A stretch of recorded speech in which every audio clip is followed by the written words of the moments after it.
Okay, this lesson is a quick review of the different parent functions that we've covered and their graphs. So on the first one, get those pop-ups to go away. The first one is a linear equation.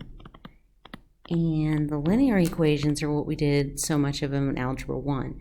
So on this one, y and x are the same. So when you plug in, oh my goodness, 0 for x, you get 0 for y.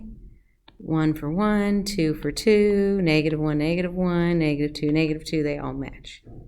Very straightforward, forms a line. The second one, we've done a ton of this. Yes, the shape is a parabola, but these equations are called quadratic equations. And in quadratic equations, they form a parabola. So we know the points for a parabola. We start at the center and go over 1 and up 1, and over 2 and up 4. And there is your parabola. Okay, number 3. Now the exponent is a 3, so now it becomes a cubic equation. So if we don't remember the pattern, you can always plug in points. 0 cubed means 0 times 0 times 0, which is just 0. 1 cubed is 1. 2 cubed is 2 times 2 times 2, which is 8. If I plug in a -1, -1 cubed means -1 times -1 times -1, which is 3 negatives, so it's a negative. -2 cubed is -8, and there is your graph. Okay, if we look at number 4, this is the absolute value. The absolute, whoops, except I spelled it wrong. Okay, value, there we go. And when you take the absolute value of a number, you always get the positive. So I start at 0, 0. If I put in 1, I get 1, 2, I get 2.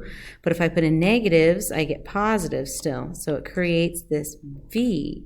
So the absolute value is a V, unlike the parabola that is a U. So these are different, similar, but different.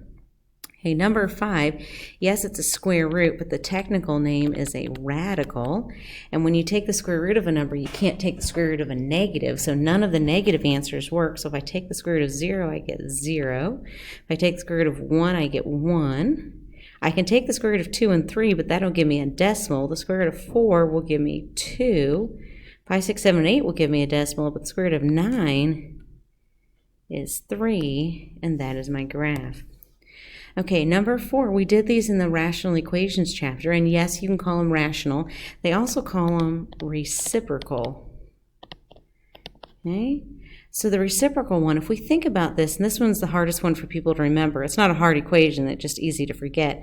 If I look at this, if I plug in 0 for x, I cannot have 0 at the bottom of a fraction. So x can never equal 0, which means I'm going to have a vertical asymptote at x equals 0. Now, we are familiar with asymptotes. Asymptotes are lines where the graph gets really close but never actually touches. Okay, the other thing that can't happen is if we want y to equal 0, then I need to have 0 in my numerator. Well, the numerator is always going to be 1, which means it's never going to be 0. So that means y can never equal 0. So I'm going to have a horizontal asymptote at y equals 0. Okay, let's see if we can find some points. So if I plug in 1 for x over here, that would be 1 divided by 1, which is 1. Remember, I couldn't do 0, so that's why I started at 1. If I plugged in 2, that's 1 divided by 2, which is 1/2. 3 would be 1/3. So it's going to keep getting smaller and smaller and closer to the axis, but never actually touch it. Okay, but it doesn't just start here at 1. There's actually points that are in between 0 and 1. So let's just figure out one of them. What if I put in 1/2? That would be 1 over 1/2. Well, it's a weird way of writing it, but I'm basically saying 1 divided by 1/2. Well, we can't divide by fractions. Instead, we multiply by the reciprocal, and the reciprocal of 1/2 is 2. So 1 times 2 is 2. Okay, so if I put in 1/2, I get 2. If I put in 1/3, I'm going to get 3. If I put in 1/4, I'm going to get 4, and it's going to creep up this way. Okay, let's see if we can deal with negatives. If I put in a -1, 1 over -1 is -1. So that works. If I put in -2, I'm going to get -1/2, then -1/3. So it's going to hug right up against that x-axis, and then same thing, if I put in a negative 1/2, just like over here, then I'm going to multiply by -2, so I'm going to get a -2. If I put in -3, or negative 1/3, I'm going to get -3. And my graph is going to hug the y-axis like that. So the reciprocal graph, or the rational graph, is the one that had the 2 arcs, like so. Okay, number 7, this is an exponential graph. And because this 2 right here is more than 1, this specifically, whoops, that's a funny looking W, or whoa, I don't even know what it's doing, is exponential growth. Now we did these on our calculator, but I think we can figure out some of the points on our own. So if I plugged in 0, I would have 2 to the 0 power. Well, anything to the 0 power is 1. So when I plug in 0 for x, I get 1 for y. What if I plugged in 1? 2 to the first power is 2. So when I plug in 1 for x, I get 2 for y. What if I plugged in 2? 2 squared is 4. So if I put in 2 for x, I get 4. If I put in 3, 2 cubed is 8. Okay, what happens if I put a negative in? If I put a negative, I have 2 to the negative first. Well, we can't evaluate if it's got a negative exponent. We've talked about that in the exponent chapter. So to evaluate it, we do the reciprocal and do 1 over 2 to the first, which would just be 1 over 2, so it's 1/2.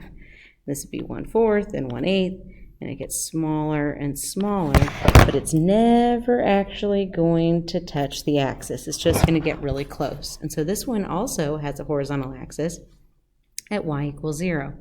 Okay, on this one, on the second one, because it's got a fraction, it's between 0 and 1, it's still exponential, but this time it's going to be decay. Okay, so let's try plugging in some numbers. Well, 1/2 to the 0 power, well, anything to the 0 power is 1, so when I plugged in 0, I got 1. If I plugged in 1 to this exponent, I have 1/2 to the first power, which just is 1/2. And as I continue to move along, it's going to get closer and closer to 0. What happens if I put in -1? So this is 1/2 to the -1 power. Well, I can't evaluate if it has a negative exponent, so this is 1 over 1/2, which we just did over here. 1 over 1/2 is 1 divided by 1/2. So to solve that, we do 1 times the reciprocal of 1/2, which is 2. So we get 2. So if I put in -1, I get 2. Now I could have put these all in, but trust me, if I put in -2, I'm going to get 4. If I put in -3, I'm going to get 8. And wouldn't you know it, it's the exact opposite of what just happened on number 7. And this one on number 8, as we move from left to right, it goes down. Okay, last but not least, we have the logarithmic equations. And when we did these, I let you put them in your calculator. But what if you're stuck without a calculator? How can you figure this out? So what we need to do is rewrite it as an exponent, which we did a ton in the log chapter. So to do that, I think you'll be more successful if I rewrite it as log x equals y. Okay, so all I did was flip the side of the equation the y was on. That's no big deal. But now to write it as an exponent, I have to figure out what the base is. Well, if there's no base, there's an invisible 10. So if I'm rewriting this, this is going to be, base is the 10, and remember these two switch sides of the equation, so it'd be 10 to the y power equals x. So this is what we're going to try and plug numbers into, since we don't have a calculator to plug them into a log. Now normally we plug in for x and solve for y, but that's going to be really tricky in this equation, so instead I'm going to plug in for y and solve for x. So if I put in y equals 0, this would be 10 to the 0 power. Well, we know anything to the 0 power is 1, so that means x equals 1. Now if we think about that as an ordered pair, it's going to be x then y. So x is 1 and y is 0. So when x is 1, y is 0. So here's our first point. Okay, let's try a second point. How about when y is 1? So that would be 10 to the first, which is 10. So x would equal 10. So my ordered pair would be 10, 1. Well, that's not quite on the graph, but we can fake it. And now we're starting to see this is going to slowly creep up. But remember, these graphs also went down, and they got really close to a number. They had a vertical asymptote. as well. And on these, to figure out what that vertical asymptote is, we looked at what was added or subtracted onto the end, and nothing was. So that means the vertical asymptote is at 0, and this is going to creep really close to 0. If you remember, when we put on our calculator didn't actually show us this part. We just had to, it just stopped randomly, so we had to know that it continued downward. Okay, last thing that we're going to do, should go pretty quick, is I'm just wanting you to name the parent function and then the transformation. So this one is a linear equation, and the minus 4 tells us that we're going to go down 4. I knew it wasn't right or left 4, because to go right or left 4, it has to be in the parentheses, in the radical, in the square root, and it wasn't. So this one is a quadratic equation. I knew that because of the squared, and now the 3 is in the parentheses, and so now it's left and right, and it's the opposite of what we think, so this one is going to be right 3. On the next one, this is a radical equation. Remember, we're going to use the fancy word, not the square root. The plus 4, it's in the radical, so it's left and right, it's the opposite, so it's going to be left 4, and the minus 7 is going to be down 7. Over here, this is an absolute value. Okay, the minus 8 is inside, so that's left and right. It's the opposite, so it's going to be right 8. And the 11 is going to be up 11. Number 5, this is going to be a cubic. The 10 is going to be up 10. But that minus sign in front, a lot of people want to say it gets flipped over. And you're right, it does get flipped over. But the fancy word that we need to use is a reflection. Okay, number 6, because of this squared, that makes it a quadratic. Okay, let's take what we can handle. The plus 7 in the parentheses means that we're going to go left 7.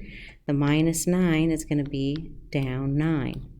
The 1/2 is going to smash our graph down and make it fatter, but that's not a good mathematical term. So what we want to say is that is a vertical shrink.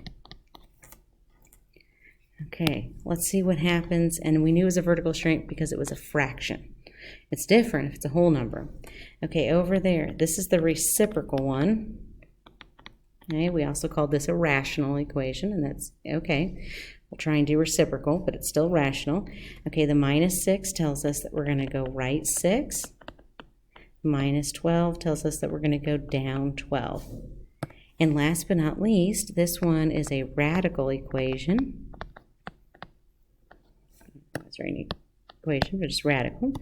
And the plus 5 tells us that we're going to go left 5. The plus 12 is up 12. The minus is a reflection. And the 3 is going to pull the graph and make it much skinnier. And instead of saying skinnier, we say it is a vertical stretch. Now, we do need to include the words vertical because you will later learn about horizontal shrinks and stretches, and then it absolutely does matter that you say vertical or horizontal.